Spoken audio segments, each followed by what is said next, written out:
So in second video, I will give a small introduction of dynamic balancing. Okay, then I will leave up to you. Please watch the all the video whatever I have said. Okay, that will be very informative. I will also watch.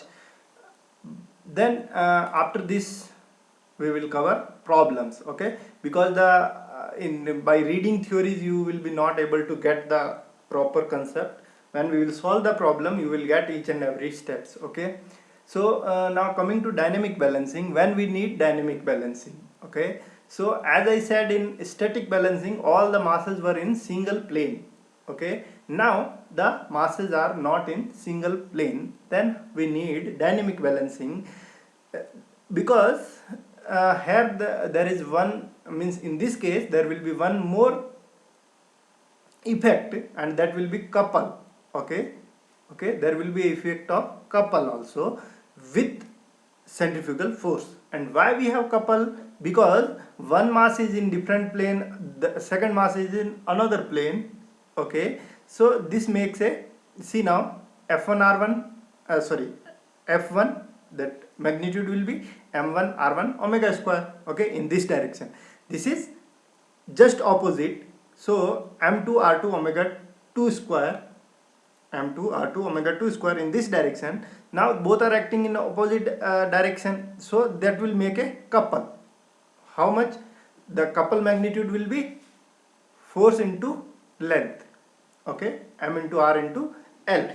Omega square we are just neglecting. Why? Because it is, omega square is what, same, because all masses are rotating at same angular velocity, so no need to consider it as what we did in static balancing. Okay, so if we come to dynamic balancing, when several masses rotate in different planes, the centrifugal forces, in addition to being out of balance, also form couples.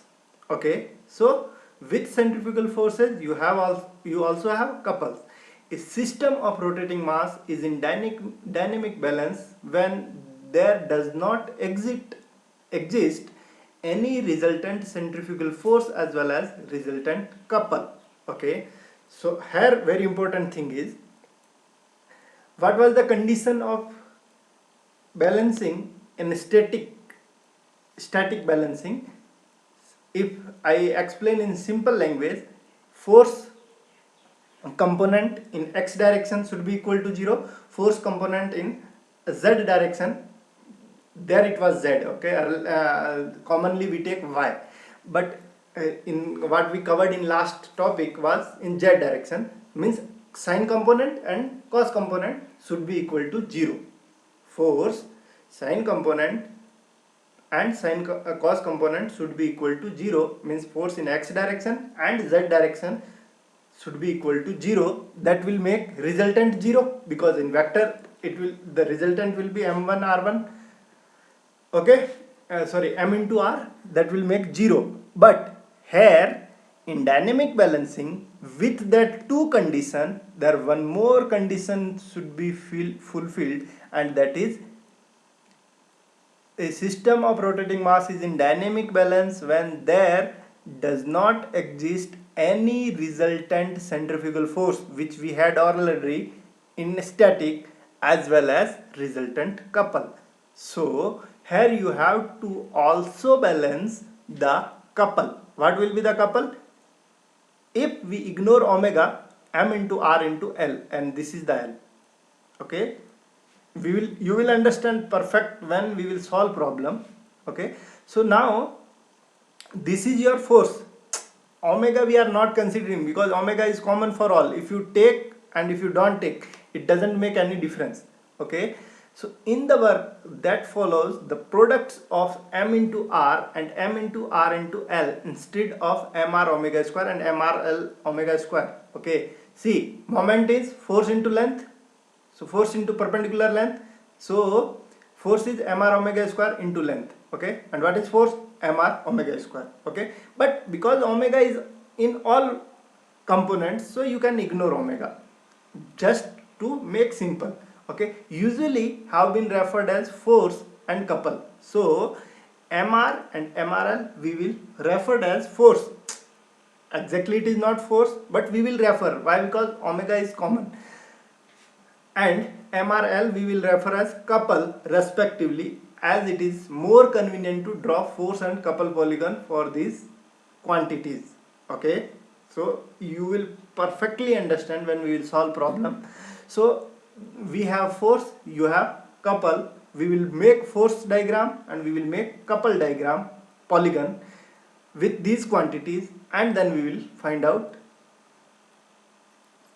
dynamic balancing conditions. Okay, so here he has taken one example, but here he has solved the problem, means made it easy.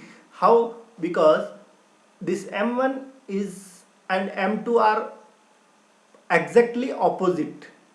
Okay, so if M1 and M2 are two masses revolving diametrically opposite to each other in different plane. Okay, so now the condition, the centrifugal forces are balanced. Okay, because this is in this direction, this is in this direction, so there is no problem of centrifugal force. Okay, until and unless, okay, until and unless it is not at different radii and different mass. Okay, so what it is saying, if M1 and M2 are two masses revolving diametrically opposite to each other in different planes, such that M1 R1 is equal to M2 R2. Okay, M1 R1 is equal to M2 R2.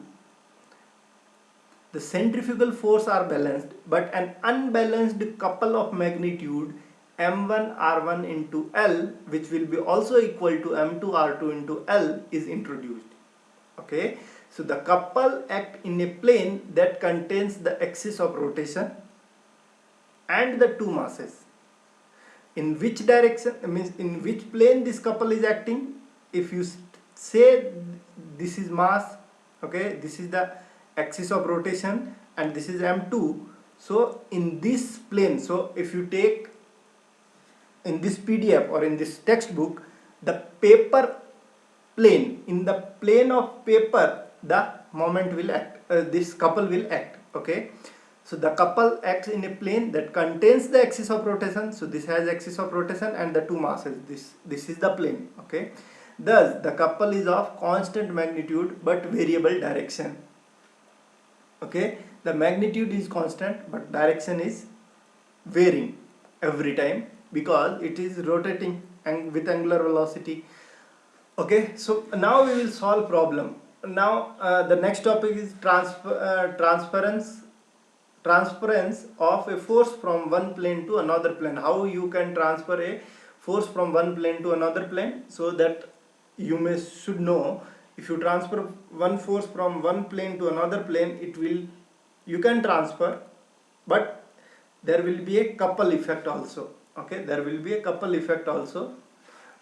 So you read this, I will explain this also, and then to understand this, if you can understand this problem easily, we will understand all. Okay, so there is concept of reference plane.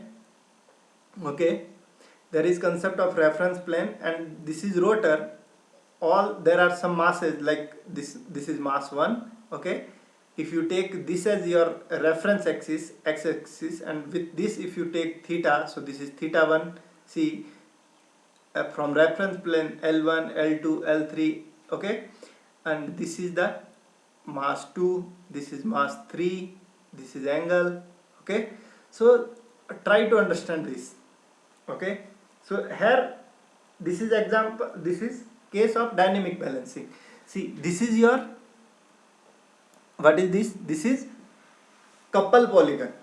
Okay, this is a couple polygon and this is a force polygon. This is our force polygon. So we will understand this in next class. I am limiting here today, stopping here. Okay, then if you understand this, try to solve this, but I will explain, no problem, I will explain, it will take some time.